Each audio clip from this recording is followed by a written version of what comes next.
So yan mga boss, magandang umaga po sa ating lahat, no. So ngayon mga boss ay mag-update muna tayo dito sa ating backyard babuyan mga boss, no. Yan, so ito na yung balita sa ating mga bake mga boss. At sincere kayo mga boss, ha? Medyo matagal tayo mag-upload, mag-update, no, dahil sa medyo busy tayo mga boss. Yan, so ito na yung mga bake ni Mama Pig sa bana natin mga boss. At sa ngayon mga boss ay naiwalay ko na sila. Pang 4 days na ngayon, ay pang 3 days na pala ngayon mga boss, na naiwalay ko na yung ating mga bake nito. So yung ano mga boss ay simula nung ipinanganak sila mga boss, at yung sa naiwalay na natin ngayon ay wala, hindi sila nabawasan. So 13 healthy piglets pa rin sila mga boss. So salamat naman mga boss, at wala naman tayo naging problema dito sa ating mga bake mga boss. At mabibilis na rin sila mga boss kumain yung ating mga bake ng mga boss, oh. Yan. So medyo may mga maliit talaga mga boss, so hindi talaga natin maiwasan yan kasi marami naman sila magkakapatid. Yan. Yan. So yung ano ko dito mga boss ay 7 yung ibibinta ko dito, at 6 yung aalagaan ko dito mga boss, kasama na yung ating magiging future goat kung meron tayong makusundahan dito mga boss, no, na gagawing future goat natin. Yan. So magdadagdag kasi tayo ng inahin mga boss, galing dito sa ating isang inahin na puti na si Mama Pig Sabana. Yun yung kukunan natin ng lahi mga boss para sa gagawing goat na naman, no. So maganda kasing lahi si Mama Pig Sabana mga boss, kaya yun yung napilian natin na kunan ng isang gagawing guilt mga boss. Yan. So, ito yung plano ko sa kanya mga boss, eh. Ito yung gagawin kong lalaki pala. So yung babae pala mga boss, yung isa. So meron dyan mga boss na babae na medyo mahaba yung katawan, at 15 yung didi. So yun siguro yung gagawin natin inahin, yung gagawin natin guilt mga boss. Yan. So guilt pa lang yan mga boss, kasi nga hindi pa natin sila sigurado na gagawin inahin, kaya pag lumalaki sila ay tinitingnan po natin yung mga ano, no, yung mga posibilidad na maganda na gawin silang inahin. Yan. So nasa 3 days na itong winalay ko mga boss. 3 days na kasi 14 ako nagwalay, no. Yan. So ngayon ay nasa yung date natin ngayon mga boss ay 17 na, kaya nasa 3 days na silang naiwalay. Yan. Okay mga boss, so yung pagbenta nito mga boss ay sa katapusan pa. So isakto na 45 days sila simula nung pinanganak mga boss. Yan. Mga ganda mga boss, oh. Ang laki na. So nag-average na yung pinakamalaki natin dyan mga boss, siguro mga 10 to 12 kilos na. So ito, mga malalaki, yan. So baka sumubra pa nga ito mga boss sa 12 kilos. So estimated lang naman yan mga boss. Yan, so ito pala mga boss yung plano kong gagawin inahin, no. Yan. Yan. Maganda pala, makikita mo agad yung mga ugat-ugat sa tinga niya mga boss. Yun, yung gagawin kong inahin. Yung guilt mga boss yan, malapad yung likod. Maganda naman yung pigi. Yan mga boss, sana lang matuloy natin yan mga boss, na gawin ating future goat na naman dito sa ating backyard farm mga boss. Yan. Ang bibilis na nilang kumain mga boss, oh. Medyo tinitipid-tipid ko nga lang, mamahal din yung feeds. Yan. Okay. Yan. So update na rin tayo dito mga boss ating ano. So yung patining ko pala dito mga boss, oh. Yan. So bakante na yan mga boss, may binta ko yung, kung natatandaan nyo mga boss, may dalawa akong patining dito na babae at saka lalaki. So yung babae sana na yung mga boss ay gagawin kong inahin. Yung problema ay namimilay. So nagpipilay-pilay siya mga boss, kaya hindi ko na lang ginawang inahin. Yan. So ito yung itim natin mga boss, oh. So ito mga boss ay nagbubuntis na ito. Yan, oh. So medyo lata na. So nag 3 months kasi ito mga boss kahapon. Kahapon ba yun? So, tingnan ko nga dito. Ito mga boss, oh. Nung 15 pala mga boss. Nung 15 pala siya nag ano, ito mga boss. na ano ko. So yan mga boss. So ano pala ba, 90 days niya mga boss, oh, nung April 15.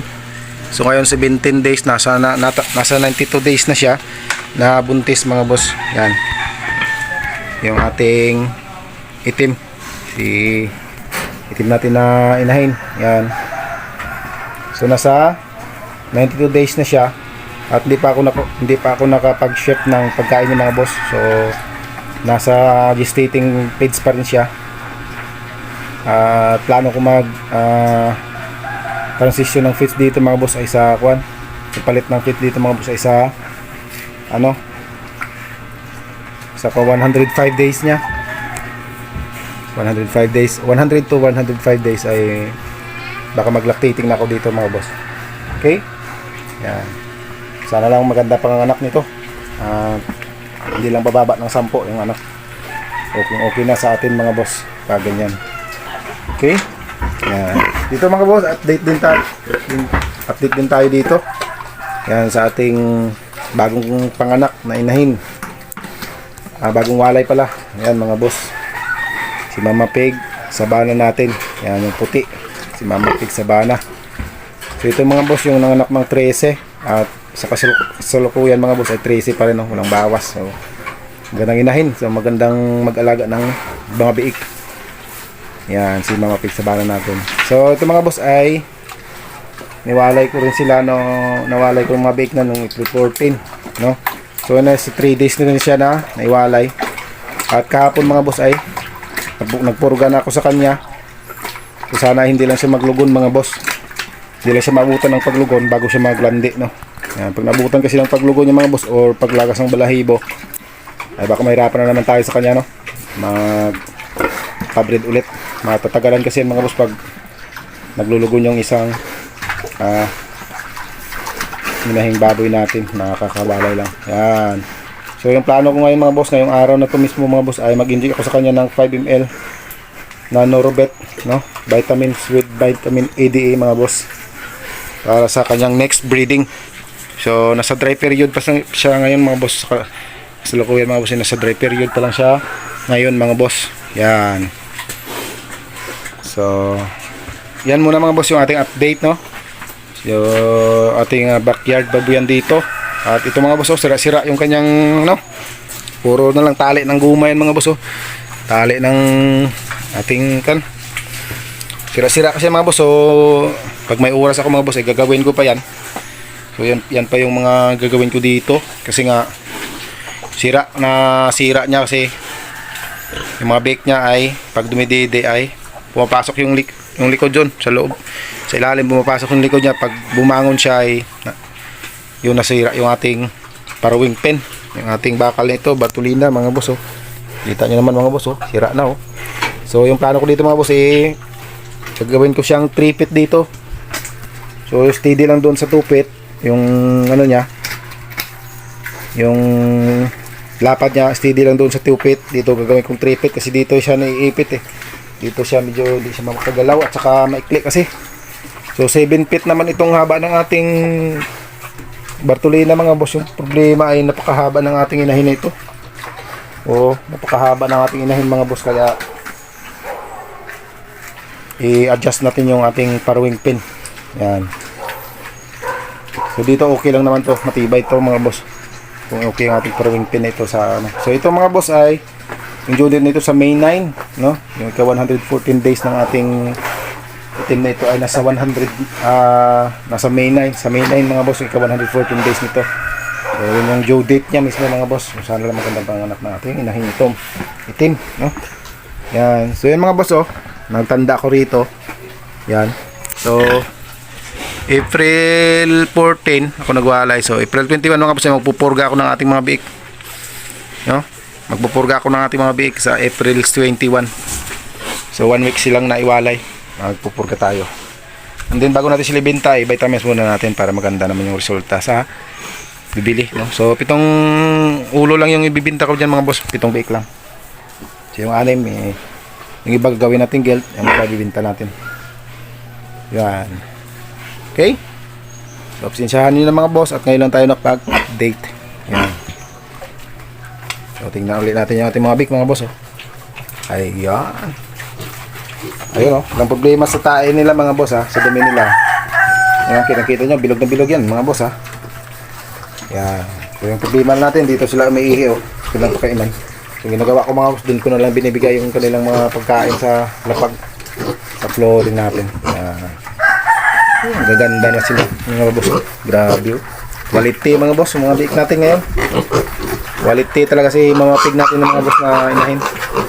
So pag quality yung inahin, talagang quality pa rin yung lalabas. Pag chapsoy, yung chapsoy talaga yan mga boss, na tayo magawa dyan. Pag quality talaga yan mga boss. Yan grabe yung laki ng mga boss. Nasa ano pa lang ito ngayon, nasa ilang days pa lang ito kaya 31 days. So 31 days mga boss simula nung pinanganak sila. 31 days. Yan. Okay?